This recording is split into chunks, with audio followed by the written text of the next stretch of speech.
오늘의 말씀은 누가복음 24장 1절부터 6절 말씀까지입니다.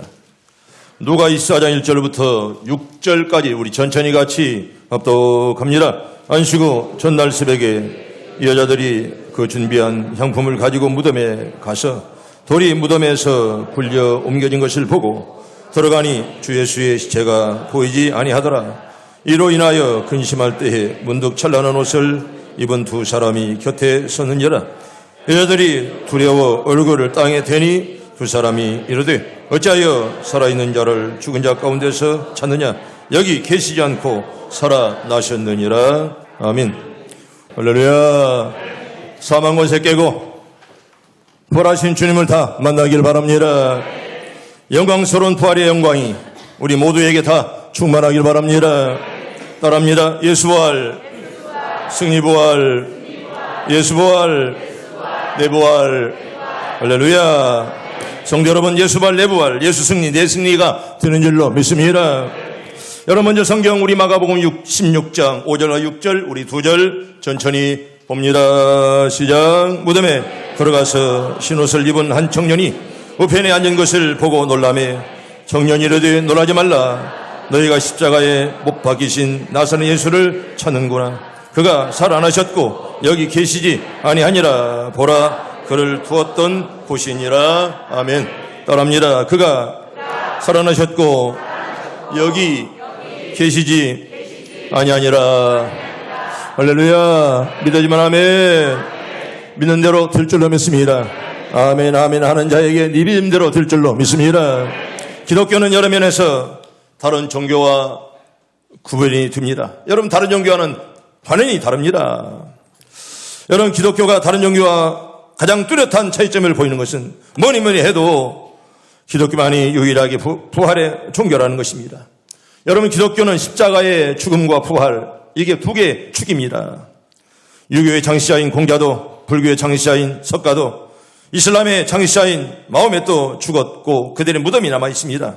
그러나 기독교의 창시자인 예수님께서는 비록 여타의 종교 창시자들과 마찬가지로 죽었건만은 사흘 만에 다시 사심으로 무덤이 없습니다. 아니, 엄격히 말하면 시신이 없는 빈 무덤만 있을 뿐입니다. 이것이 기독교가 타 종교와 구분되는 결정적 그럴 차이입니다. 성도 여러분, 세계에 무덤이 없는 나라는 하나도 없습니다. 어느 나라에 가도 무덤은 다 있습니다. 매장의 형태만 다를 뿐이지 거의 모든 나라에 무덤이 다 있습니다. 그리고 그러한 무덤 가운데는 사람들의 주목을 받는 엄청나고 크고 화려한 무덤들도 정말 많이 있습니다. 애굽에 가면 세계 7대 불가사의 중에 하나였던 피라미드가 여러 개 있습니다. 여러분, 제가 피라미드인데요, 여러분, 그 중에 제일 크고 화려한 것은 애굽의 제4왕조의 파라오였던 쿠프 왕조의 피라미드입니다. 이 피라미드는 높이만 140m, 한 밑변의 길이가 230m나 됩니다. 이 피라미드를 쌓는데 2.5톤이나 되는 돌덩이가 230만 개가 들어갔습니다. 10만 명의 노예가 30년 동안 쌓아 올린 것입니다. 그런데 저기 무덤입니다. 우리 같이 올라갔다 내려왔지만은 엄청나게 정말 미로가 좁고 덥고 한없이 올라가는데 저기 바로 무덤입니다.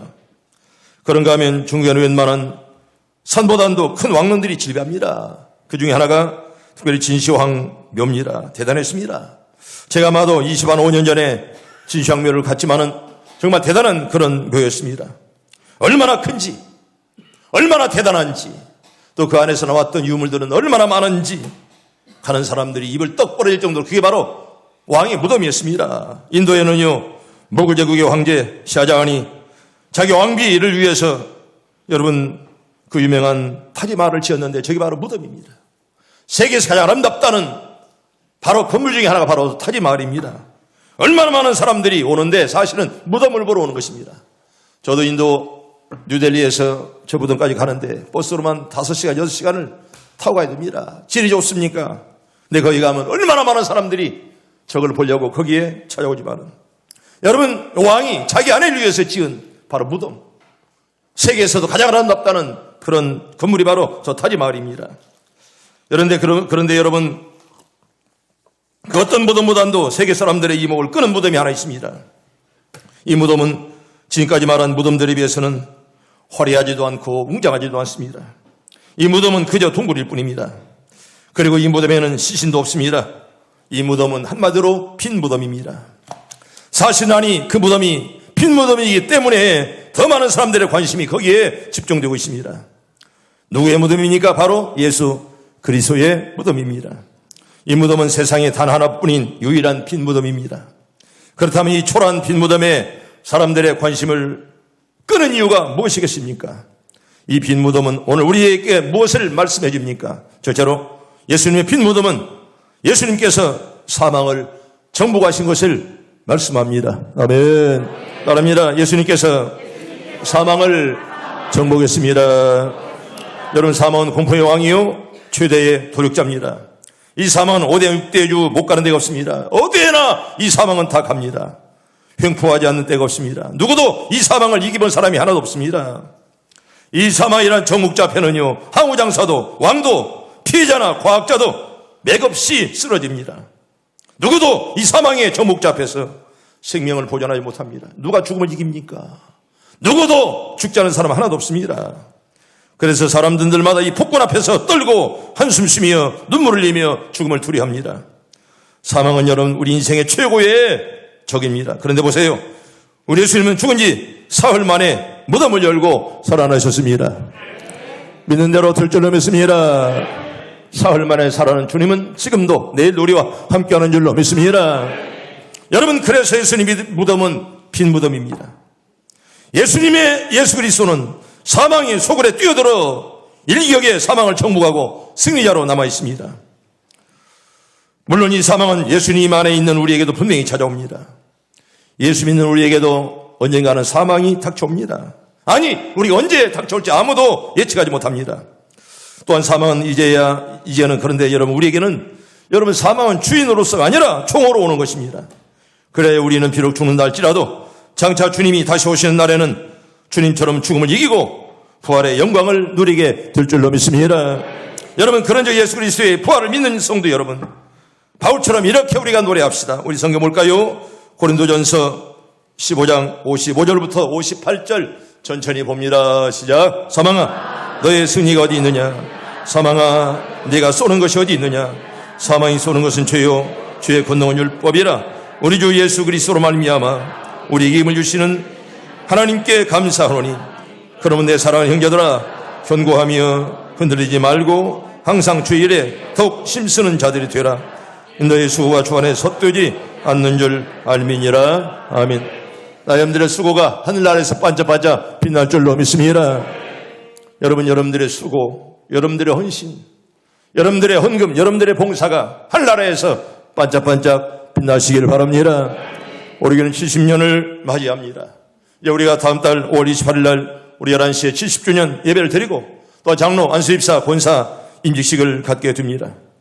그날 강단에 올라오는 순사자만 12분, 또한 임원들이 특성할 것이고 20사람이 이제 순서를 맡게 됩니다. 여러분, 순서비만 700만 원, 800만 원 들어갑니다. 아깝지 않습니다. 여러분, 얼마나 감사한지. 70년 동안 정말 우리 교회는 훌륭한 분들이 너무 많아요. 엉터리도 없지 않아 있지만은 정말 믿음으로 살고 신앙으로 사는 사람들 얼마나 많은지 몰라. 그런 자들 때문에 하나님의 교회가 이만큼 성장했고 앞으로도 하나님께서 우리 교회를 더 많이 축복해 주실 줄로 믿습니다. 정말 70년 동안 함께 하신 하나님, 눈물로 기도하고 헌신하고 말없이 봉사하는 여러분, 너의 수고가 주 안에 헛되지 않는 줄 내가 알미라. 바울은 그렇게 기도하며 하나님을 찬양합니다. 이런 담대한 선포와 함께 이제 사망을 정복하고 승리자가 되어서 승리의 계승가를 높이 부르시길 바랍니다.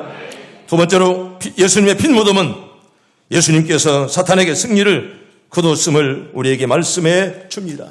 오늘 특별히 부활절입니다. 우리 모두 다 주 안에서 다 승리하길 바랍니다.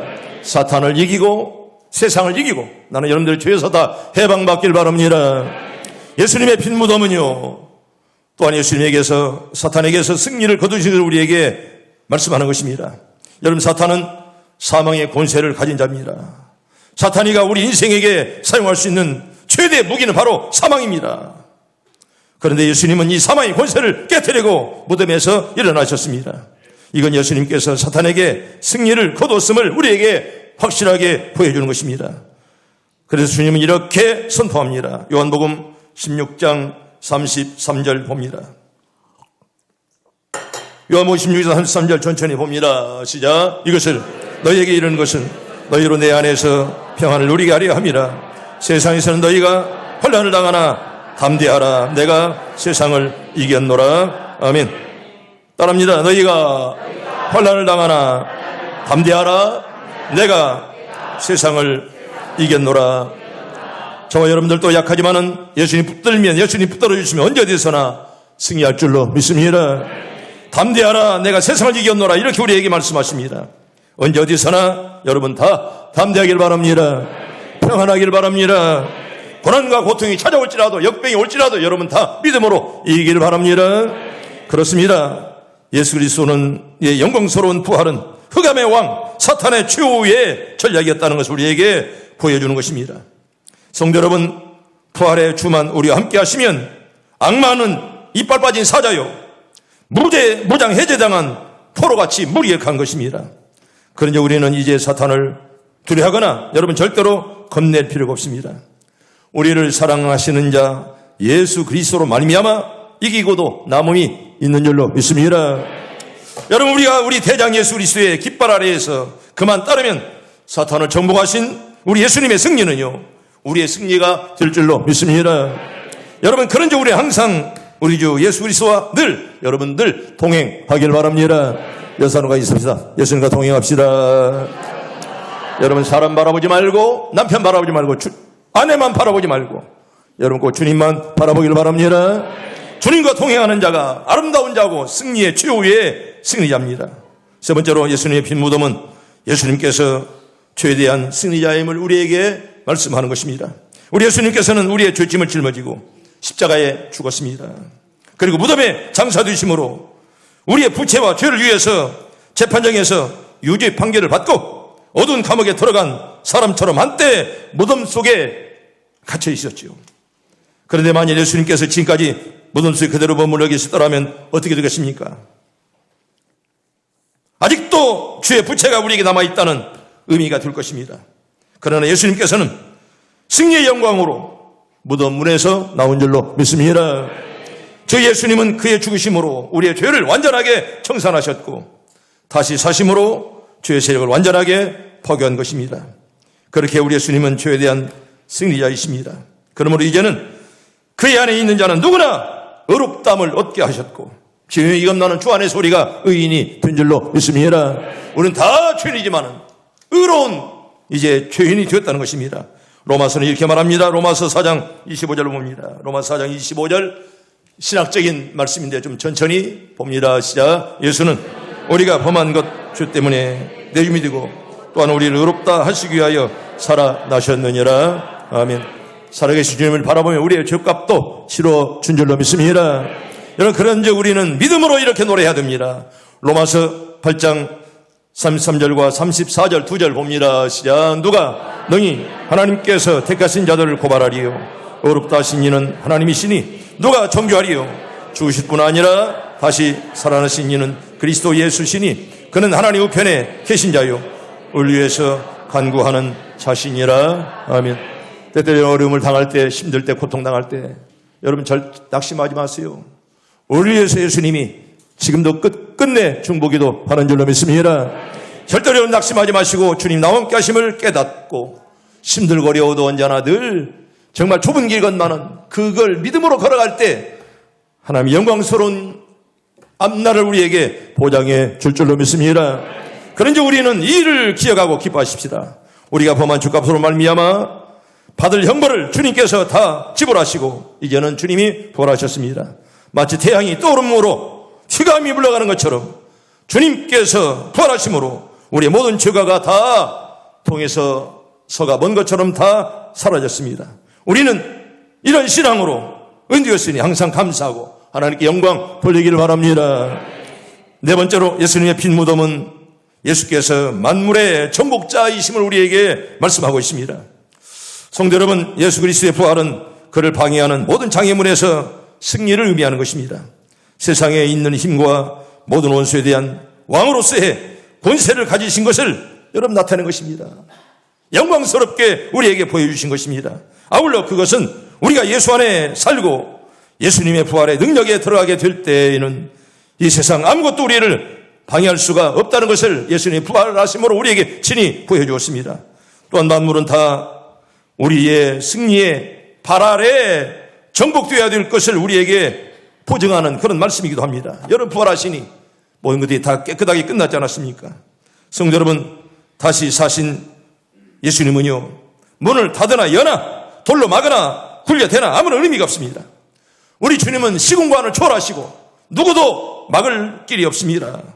부활하신 주님께서는 아무리 폐쇄되고 밀폐된 공간이라도 얼마든지 출입이 자유롭잖아요. 우리 성경 봅시다. 요한복음 20장 19절과 20절 봅니다. 시작. 이날 곧 안식 후 첫날 저녁 때에 제 아들이 유대인들을 두려워하여 모인 곳에 문을 닫았더니 예수께서 오사 가운데 서서 이르시되 너희에게 평강이 있을지어다. 이 말씀을 하시고 손과 옆구리를 보이시니 제 아들이 저를 보고 기뻐하더라. 아멘. 여러분들에게 평화가 있길 바랍니다. 주님 주시는 그런 기쁨, 은혜가 가득하길 바랍니다. 문을 닫았지만은 주님이 찾아오시잖아요. 여러분, 주님은 공간을 초월합니다. 문을 닫았건만은 오셔서 너에게 평강이 있어라, 이렇게 말씀을 하십니다. 또 하나 볼까요? 요한복음 20장 26절과 27절 봅니다. 시작. 여대레를 지나서 제 아들이 다시 집안에 있을 때에 도마도 함께 있고 문들이 닫혔는데 예수께서 오사 가운데 서서 이르시되 너희에게 평강이 있을지어다 하시고 도마에게 이르시되 내 손가락을 이리 내밀어 내 손을 보고 내 손을 내밀어 옆구리에 넣어보라. 그래야 믿음 없는 자가 되지 말고 믿는 자가 되라. 아멘. 예수님이 부활하신 이 날에 여러분의 심령에 하나님의 평강이 충만하기를 바랍니다. 따라합시다. 믿음 없는 자가 되지 말고 믿음 있는 자가 되라. 다 그렇게 되기를 축복합니다. 교회만 오래 다니면 장땡입니까? 고스톱 하는 사람들 장땡 크잖아요. 오래 다니는 것이 장땡 아니에요. 믿음 있는 자가 돼야지. 믿음 없는 자는 100년 다녀도 필요 없어요. 성도 여러분, 믿음 없는 자 되지 말고 믿음 있는 자 되기를 바랍니다. 목사면 뭐고 장로는 무엇입니까? 믿음 있는 자가 돼야지. 믿음 없는 자는 그 100년 1000년 성직을 감당해놔도 그건 가짜입니다. 도마에게 너는 믿음 없는 자가 되지 말고 뭔 자가 되라? 믿는 자가 되라 그랬습니다. 여러분 잘 믿길 바랍니다. 믿음 있는 자가 되어야 돼요. 내가 지난 금요일 날도 섬에 가서 말씀을 증거하는데 믿음을 가져라, 잘 믿자, 그런 제목으로 말씀을 전했어요. 여러분 아는 것과 믿는 것은 달라요. 아는 못합니까? 믿어야지. 하나님 주님을 믿게 해 주시옵소서. 알기는 잘하는데 믿음이 없어요. 그건 가짜 신앙이에요. 그런 믿음을 돌 같은 믿음이다, 그렇게 말씀하는 거예요. 성도 여러분, 예수님에게 무덤 문을 막아놓은 돌이 무슨 문제가 되겠습니까? 아무리 돌로 막아놓아도 돌이 필요 없어요. 혹시 여러분의 가정에 이런 큰 돌문이 있습니까? 병든 그런 돌문, 또 시험에 든 그런 돌문, 믿음이 없어서 가로막고 있는 그런 돌문들이 있거들랑 주 안에서 다 풀려지기를 바랍니다. 여러분을 가정을 막고 있는 그런 돌멩이들, 내 마음의 문을 꽉 막는 그런 돌멩이들 주님 안에서 다 물러가게 해 주시옵소서. 교만만 잔뜩 들어가지고 말입니다. 허풍만 잔뜩 들어 말입니다. 그 잘못될 돌이 꽉 나를 막고 있어서 말씀이 들어옵니까? 은혜가 들어옵니까? 하나님 나를 불쌍히 여겨 주시옵소서. 에마오로 가던 두 제자들이 주님을 만나서 눈이 환해진 것처럼 오늘 또 부활하신 날 주님을 만나서 내 눈이 밝아지게 해 주시옵소서. 여러분 그런 기도가 있기를 바라고요. 사랑하는 성도 여러분, 오늘 우리도 주님과 동행만 하면 이 모든 장애물들을 물러가고 하나님의 손이 함께할 줄로 믿습니다. 여러분 어떤 장애물도 우리를 가로막을 수 없습니다. 우리를 방해할 수가 없고 우리를 이 돌멩이가 우리를 절대로 구속할 수가 없습니다. 아무리 복잡한 문제라 해도 주님이 함께 하시면 불가능도 가능으로 안 될 것도 될 줄로 믿습니다. 문제는 주님이 함께 하느냐 함께 하지 않느냐 바로 그런 말입니다. 나님들의 가정이 주님이 꼭 함께하길 바랍니다. 하나님이 버린 가정 되지 마세요. 주님의 종이 버린 가정 되지 마세요. 주님이 함께하는 가정이 꼭 되기를 바랍니다. 버림받은 가정 되지 마시고, 성령이 떠난 가정이 되지 마시고, 성령님이 오셔서 우리 가정의 호주가 되어지는 그런 가정들 되게 해 주시옵소서. 성도 여러분, 과거의 기독교 역사를 보면 초대교회의 기독교 교인들이 된다는 것이 대단히 어려운 일입니다. 지금은 잘 먹고 잘 살으니까 기도하지 않아요. 배불러 가지고 교만합니다. 오래 다녔다고 해서 지가 뭐 별거 있는 것처럼 까봅니다. 여러분, 초대교인들은요 얼마나 어렵게 힘들게 예수 믿었잖아요. 곤란이 이만저만이 아니었습니다. 감옥에 갇히는 것쯤은 예사였고, 채찍에 맞고 태장으로 맞고 사자의 밥이 되고 화형대에 불살라지는 등 별별 박해를 다 받았습니다. 그러나 그들은 승리의 구주를 믿고 모든 난관들을 돌파해서 끝내 여러분 승리자들이 되었습니다. 우리 또한 만물의 정복자이신 그리스도를 의지함으로 만사에 그리고 하는 일마다 잘되고 순탄한 은혜의 역사들이 여러분의 집안에 가는 곳마다 다 있길 바랍니다. 하나님이 함께하는 가정, 하나님이 돌보시는 가정이 꼭 되게 해 주시옵소서. 마지막으로 다섯 번째 예수님의 빈무덤은 예수님께서 하나님의 아들이심을 우리에게 말씀하는 것입니다. 모든 사람 한 번은 죽으면 스스로 다시 살아날 수 없습니다. 여러분, 생명이 끊어졌는데 다시 사는 자는 아무도 없습니다. 석가모니도 다시 살지 못했고, 공자도 마호메도 소크라테스도 다시 살지 못했습니다. 오직 예수님만이 다시 산 줄로 믿습니다. 주님만이 살아나셨어요. 이건 예수님께서 하나님의 아들이심을 증명해 주는 확실하고도 분명한 그런 증거입니다. 죽은 자 가운데서 다시 살아난다고 하는 것은 사람의 한계를 벗어난 초인적인 일입니다. 하나님만이 가능한 일입니다. 어떤 누구도 죽었다가 살아날 수가 없습니다. 그러므로 예수님은 빈 무덤, 곧 예수께서 부활했다는 사실은 예수님께서 신성을 지니신 하나님의 아들이심을 확실하게 증거하는 것입니다. 그렇습니다. 예수님께서는 마치 어떤 증서에 인을 쳐서 확인하게 하는 것처럼 무덤에서 다시 사심으로 당신이 하나님의 아들 되심을 분명하게 입증해 주었습니다. 예수님의 부활을 보고도 그의 신성을 부인하는 자가 있다면 그처럼 어리석은 자가 없을 것입니다. 그러므로 예수 그리스도를 증거하여 로마서는 이렇게 우리에게 말씀을 합니다. 로마서 1장 1절부터 우리 4절까지 우리 천천히 봅니다. 시작. 예수 그리스도의 종 바울은 사도로 부르심을 받아 하나님의 복음을 위하여 택정함을 입었으니 이 복음은 하나님이 선지자들을 통하여 그의 아들에게 관하여 성경에 미리 약속하신 것이라. 그의 아들에 관하여 말하면 육신으로는 다윗의 혈통에서 나셨고 성결의 영으로는 죽은 자들 가운데서 부활하사 능력으로 하나님의 아들로 선포되었으니 곧 우리 주 예수 그리스도니라. 아멘. 이렇게 바울은 하나님을 찬양하며 노래합니다. 예수 그리스도, 그는 과연 하나님의 아들이십니다. 곧 만민이 고대하던 메시아였습니다. 그러므로 예수를 믿는 자에게는 구원이 있고 생명이 있고 다시 사는 부활이 있는 줄로 믿습니다. 대개 사람들은 죽음 앞에서 지각기 다른 반응을 보입니다. 여러분, 저도 죽고 여러분도 죽을 거 아닙니까? 마지막 죽을 때 어떤 모습으로 죽으렵니까? 이를 빡빡 갈면서 죽을 겁니까? 아니면 평안한 마음으로 죽을 것입니까? 아니면 정말 주님을 사모하는 마음으로 우리가 죽을 것입니까? 나폴레옹은 죽는 순간에 자신이 가장 사랑했던 세 가지를 중얼중얼 거렸다는 것입니다. 내 조국 프랑스, 충성된 군인, 사랑하는 아내 조세핀. 그런데 그의 고백에는요, 인생을 마감하는 아쉬움이 짙게 배어 있습니다.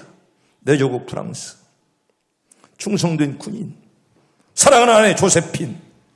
베토벤이 죽음을 맞이하면서 읊조렸던 말 속에서는 진한 허무와 체념이 묻어납니다. 친구여, 이제 희극은 모두 끝났네. 그렇게 말하고 그는 눈을 감았습니다. 유명한 소설가 톨스토이도 죽음의 불안과 공포에 몸을 벌벌 떨었습니다. 이제 난 어쩔 것인가? 여러분, 그 독재자 스탈린은 임종할 때 두 눈을 부릅뜨고 왼손을 내저으며 저항했습니다. 아무리 저항해도 여러분 안 갑니까? 아무리 저항해도 그 죽었습니다. 지옥 같죠? 그러나 죽음은 누구도 피할 수가 없습니다. 그런데 이런 것과는 전혀 다른 차원이 다른 죽음이 있습니다. 인류의 모든 죄를 대신 짊어지시고 십자가에 못 박힌 한 유대인 청년, 머리에는 가시멜 유관, 손발에는 못이 박혀 죽어가면서 그런 평안한 모습으로 말씀합니다. 다 이루었다. 이분의 이름은 예수 그리스도. 그분의 죽음과 부활을 믿는 사람들이 바로 우리 크리스찬들입니다. 성도 여러분, 예수님은 하나님의 아들이십니다. 아멘. 여러분, 그를 믿는 자마다 죽어도 다시 살 줄로 믿습니다. 여러분, 이제 말씀을 정리합니다. 사랑하고 존경하는 시온성 성도 여러분, 예수를 믿고 구원받아 부활신앙을 가진 사람은 결코 죽음이 두렵지 않습니다. 여러분, 죽음 때문에 고통할 거 없습니다. 죽음 때문에 염려할 것이 없습니다. 저와 여러분들도 예수님께서 죽음을 이기시고 부활하여 승리하신 것처럼 부활신앙을 가져서 영원한 승리를 다 거두기를 바랍니다. 따라합니다. 예수 부활, 승리 부활, 예수 부활, 내 부활, 할렐루야. 이런 승리가 다 있길 바랍니다. 성도 여러분, 예수 부활, 내 부활, 예수 승리, 내 승리가 될 수 있기를 바랍니다.